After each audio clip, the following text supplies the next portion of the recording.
Can you believe that we're already at 100 episodes? While we go and ramp up and get ready for season 3, we're going to take you back, listen to some of the great moments in these past episodes. So stay tuned as we take you back to season 1 and 2. Everybody, welcome back. We are here to talk about contact center, workforce management, and we're going to talk about why that is so important. But before we get to breaking that down, what it is, why it matters, why you care, I'd like to welcome in Mr. Jason Lowe, also goes by the name of J Lowe, into the studio today. Thank you for having me, Josh. Happy to be here. So, J Lowe, I want to talk about your background. Part of my favorite thing of doing this is really learning where everybody came from, right? Did you used to cut grass, and then you decided you want to get into tech? You know, where did you start? What's your background? How did you get here? And give us the story. Man, so I've always been into technology. My parents got an Atari, which I loved, and then we got an Apple IIc computer, and they sent me to a computer camp and did all of these things. But quite frankly, when I got to high school and I didn't want to go to my other classes, I would go and hang out in the computer lab. And the person that ran the computer lab was very nice and knew that if I wasn't there helping her with the computer lab, that I would probably be at, the 7-Eleven on the corner or something like that. So she let me go ahead and spend as much time there. And so I got to spend time networking computers together and setting up software. And then I got a job right out of high school doing the same stuff, and it eventually led to writing code and doing some of the really super cool, crazy, techie things.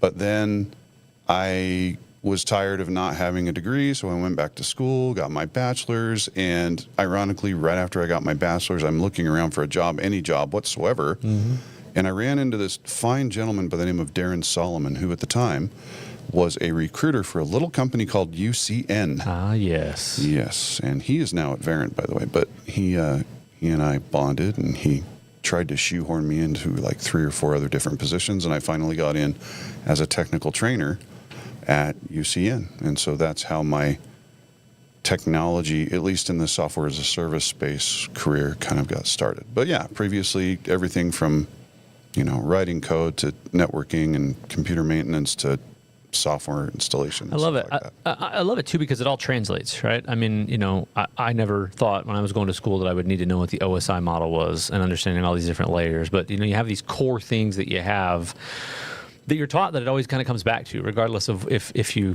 we talk about this of the things that we went to school for. Are we doing those now, right? That's a whole nother podcast on its own. But I think that core, that troubleshooting, plugging it together, right? You're starting to learn what you like, right? So it's been awesome to kind of see that progression, and then turned into In Contact, and then I believe there's some product experience in there. So I think you've gotten a cool rounded out experience in my mind of the background, now obviously specializing in the contact center side here as an architect. Yeah, it's really funny how things turn out. Everything's so iterative, right? You build on top of things. And when I got to UCN, I was a technical trainer. And then I go walking into Scott Welch's office. Scott is now COO of Europe for Five9. And I said, I need a mentor. And he said, okay, here, take a test. And so he gave me an LMS personality profile that said it was a 96% match for sales engineering, which I had never heard of before in my life. And so a year and a half later, I'm in the SE team, and I also played SE roles at Talk Desk and things like that. But really the fun and interesting thing where things went a little crazy for me was I'm at the SKO with NICE in Vegas, outside by a campfire, having a drink with Kristen Emmenecker, who is now the chief product officer, I believe, for Playvox. And we were sitting there ruminating about what we were doing in our different roles. And she said, man, I wish I could find someone to take this product role. And I was like, well, I'll do it. And next thing I know, we're having a conversation, and a month later, I'm on the product team, and I'm managing the relationship with Verint, and at the time In Contact, before the NICE acquisition. And so that was kind of my first exposure to workforce management in the contact center from a product side of things. I'd done things previously, but that really opened my eyes as to how these tools work and what they do and the value they provide. So you got to see a lot of progression there. I mean, UCN has turned into In Contact, and you got to see the Verint partnership, product side, engineering side, architecture, all of that. And seeing In Contact grow over the years, as you saw that, I want to talk a little bit about and weave this into the workforce management side, right? Because we always talk about from a discovery call perspective, we're looking to understand where the customer is, what do they need? Do they need the full suite of everything? Do they need just this little segment of tools that we're trying to augment because maybe the customer already bought that and the agent's trying to wedge in with some product or service? So first off, help us understand, for anybody that doesn't know WFM and what this whole workforce management thing is, break that down for us. So WFM is one of a set of tools that are collectively referred to as workforce experience management these days. It used to also previously be called workforce optimization. And WFM, in a nutshell, the Cliff Notes version, is a tool that in one side you feed in a bunch of variables, and on the other side it spits out a schedule for your agents. That's basically what it is. Now, the variables that you feed in are everything from how many calls we've taken, what service levels we want for these calls, what shifts do they want to work, what kind of calls can they handle, are we expecting increases or decreases based on seasonality or on advertising spends or these different things. It takes into account all of these different factors before it spits out a schedule that allows you to answer the number of calls that you're going to get in the service level window that you want. Service level being answering within a certain interval, like we want to get 80 to 85% of our calls answered within 30 seconds or something like that. And so it takes all that into consideration, and then it just makes sure that you're optimizing the number of people that you need to have on the floor answering phone calls at any given time. So really, it's the thing that optimizes things in both directions. One, let's optimize the customer's experience by making sure that an agent's there to answer the phone call. But let's also optimize the spend for the company by making sure that we're accomplishing this with the lowest number of actual agents or employees necessary to meet those levels. Awesome. I want to go back to maybe one of the first examples that you did with this, but maybe let's kick back even further of how do we know who needs this, right? I mean, do most customers know that they need it? Is a certain size that you would always see of when it gets to this size, that's kind of when the spreadsheets thing doesn't work anymore, or steer us around that? Great question. So I would say in most cases, when you're looking at somewhere north of 40 to 50 agents, you're probably going to benefit from something like this. Now, there are other variabilities that kind of play into things like, do we have a follow the sun model? Do we have just one shift, 8 to 5, Monday through Friday, and that's it? Do we have long calls? Do we have short calls? Are we doing outbound also? What other types of media channels are we handling, like chat, SMS, email, etc., with our agents? Lots of different factors, but generally, rule of thumb, if you have more than 40 to 50 agents, if you will, whatever you call those agents, that's generally the level that's kind of a rule of thumb. Okay, so let's look back at. I want to show a progression here as we build on this at the end. Then versus now kind of thing. If you flash back to one of the first opportunities that you ever worked in as an engineer, where you went, "Hey, I need WFM," or "We need to add WFM in here." Walk us through what was that like, and what was the product set then, and how much value did it add? At that time, it really was just the scheduling component, but then there were also some affiliated products that also further justified it. On the scheduling side of things, that was enough of a financial justification to make it happen. This was an instance where I think they were dealing with 75 agents. They were doing spreadsheets. They did have a day shift and a swing shift, and they wanted to be really particular about their schedule, and they wanted to really make sure that they were hitting those service level goals. And so they were less concerned with providing, the agent with a consistent 8 to 5 Monday through Friday schedule, but let's make sure that we have the right staff scheduled wherever needed. And so, you have two different extremes in using the tools. One is going to be flexibility in the agent schedule.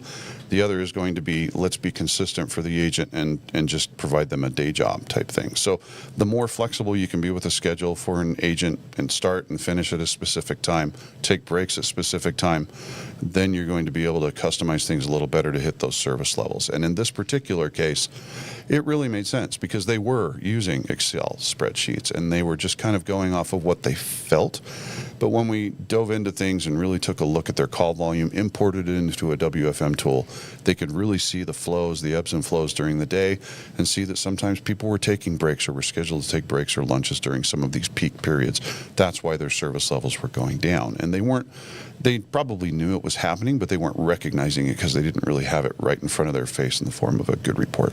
So how do you pull that in to help the customer see that it's not just an added cost? How do you quantify that into ROI? What's the easiest top couple things to drill that down? I would say just taking a look at the fact that the people in a contact center are the number one cost.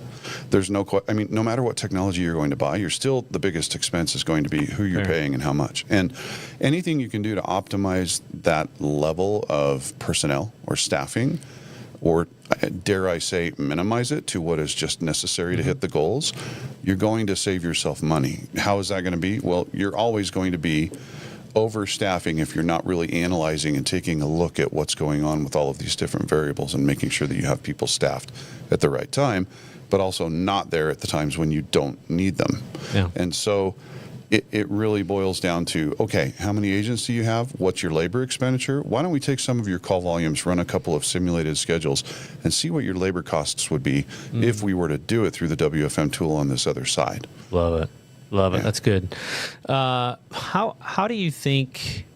Let's talk about pros and cons. Our job, right, as engineers and architects, is to help the partner solve the customer's business problems. And, surely we would love it if we can come in and we can sell them contact center and the workforce suite and UC and security and all these things. But we're only able to do A, what the budget allows, and then, B, what they really need that they can identify that solves their problems at the current time. So where I'm going with this is, we talk about a fully integrated suite or just these a la carte products that help somebody wedge in. How do you look at pros and cons there? What's my pro or con either way of saying, Mr. Customer, you should leave this older technology that you have because by the time we bolt on, it's going to be X, Y, and Z. Or no, you know what? Wedge it in here. How do you go through that thought process? Well, it's interesting, right? You have to take into consideration a lot of different things, like the philosophy and the environment in the customer. And what I mean by that is, are they cutting edge technology adapters, or are they someone that likes to hang on to their legacy stuff? How open are they to that conversation? There's always that burden of teaching people what this new technology can do. And I've given you this analogy, but I think it's a very pertinent one. I'm giving it up. I'm not turning in my man card. Not going to do it. But I like this show called Downton Abbey. I just like it. Okay. And awesome. In the very, very first episode ever, they're talking about how electricity is this really great new invention. And they're talking about how they're actually going to pipe electricity into the kitchen. And one of the kitchen maids is really confused and can't understand why in the world you would pump electricity into a kitchen, for crying out loud. That's because she didn't understand that electricity could drive mixers and refrigerators and all these different things.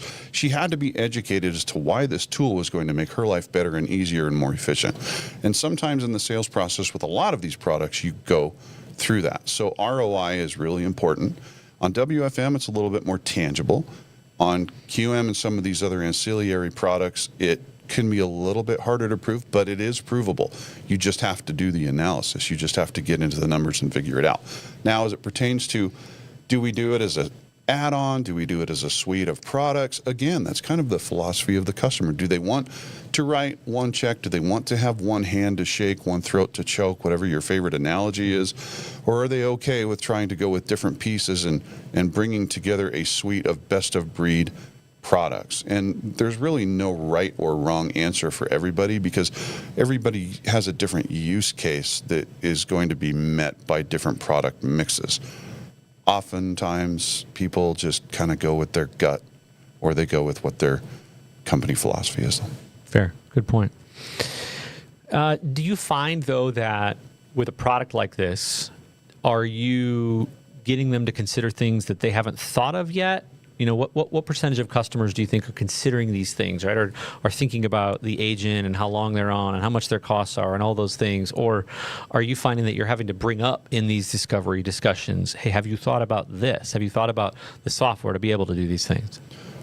There's a lot of factors there. Sometimes it's they're familiar with the technology, but it hasn't been the right time yet to try and implement it. Sometimes it's complete discovery and education because they've been so stuck on older technology that they haven't even considered doing this yet. It really is fun to go through that process with customers from both perspectives, right? We now have employees that have used this in previous lives. We want to adopt this technology. We haven't been big enough to do it yet. Now we're big enough to do it. Or our executive team is really emphasizing the trend of now, which is the customer experience. Let's make sure we're differentiating ourselves by how well we're treating our customers. We have to do a better job of that. Let's make sure that we are incorporating these different tools that can make that better, and therefore by extension, make the customer experience better. And so, wow, it's a fascinating time to be in this space. Let's just put it that way, because technology is always changing, as you know, Mr. Podcaster, in all of these different areas. And all of these different and exciting innovations are really bearing fruit at a lot of different levels. And there's always that bell curve, right, of early adoption versus late adoption, et cetera. Contact centers run the gamut, just like everybody else. They all run the gamut. And so it's fun to go in and see what levers you can pull or push to educate them as to what can actually make things better for them, how, why, how it's going to save them money, how it's going to improve their customer experience and make their lives better. So if we get so that's perfect scenario. That's when it goes good, when we're able to discover and we can pull out everything that they need. So if let's say a partner is listening up to this point, they're ready to hang up off this podcast and go try what you said and put into play. I want to talk about the bad things, right? Not to be a Debbie Downer, but what are the problems that you're going to run into in a conversation that you see? You know, what is it that customers struggle with if they don't want to adopt WFM, or they don't want to move in that direction, or just what are some of the challenges if a partner goes down and has this discovery and asks some of these questions on their own? What are they going to run into that a customer might say, I don't know? Well, the number one thing that you're facing when you're in a situation like that is, you know, it's not necessarily the competitor, which is another provider. It's, you know, no change or not make any change at all. They just want to go with the status quo. That's a tough one to fight. And really it comes down to education. And sometimes partners may...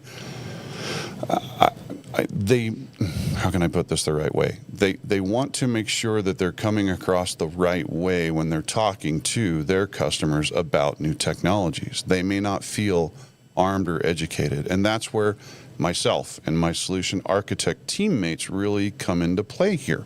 We can be that person in your hip pocket or side by side with you on these phone calls to have those conversations, to do that education, to make sure that the customer realizes the benefit that these technologies could bring to them. It's the role we play here at Telarus. We make everybody better, including our partners, by giving them greater resources to accomplish those very things. Love it. All right. Let's get through, we talked about an early example. Let's talk about a more recent example. We can leave customer name out of this, but what I'd love to hear about this is that, we always talk a lot about what the deal ends up closing at really wasn't always what it started as, whether that's because we ask a lot of questions naturally and we got to understand what fits where and APIs and integrations and all that good stuff. But maybe walk me through an example where you helped a partner, you got brought into this situation, they said, Jason, here's what it is. And by the time you got through your discovery process and all of that, it ended up being that they needed this. And let's hear kind of what that is, and then really what did it solve? Great question. So I think doing discovery the right way leads to discussions about these newer technologies. And it can be something as simple as just asking a question about something that maybe they hadn't considered on purpose, or if they didn't have experience with it, and listening to them go, what's that? How does that work? How is that going to provide me a benefit? And then you get into a greater conversation of what it is that those tools can do. Really, the discovery process is key. I think it's very, very, very key in making sure that you're leading the conversation the right way. Plus, if you're doing it right, you could find opportunity a little bit later down the road to introduce some of those newer things.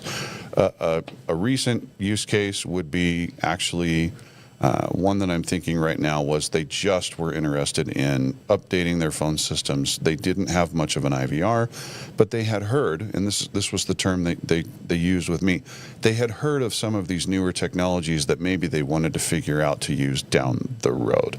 And so that led to a conversation of, okay, well, let's talk about those newer technologies, and these are what they can do, and these are the ways that they can improve that customer experience. And it led to a lot of aha moments for the customer. It led to a lot of, oh, you can do that now? Oh, I'd heard that might be possible, but I didn't think that was technology that we would be able to afford, let alone justify.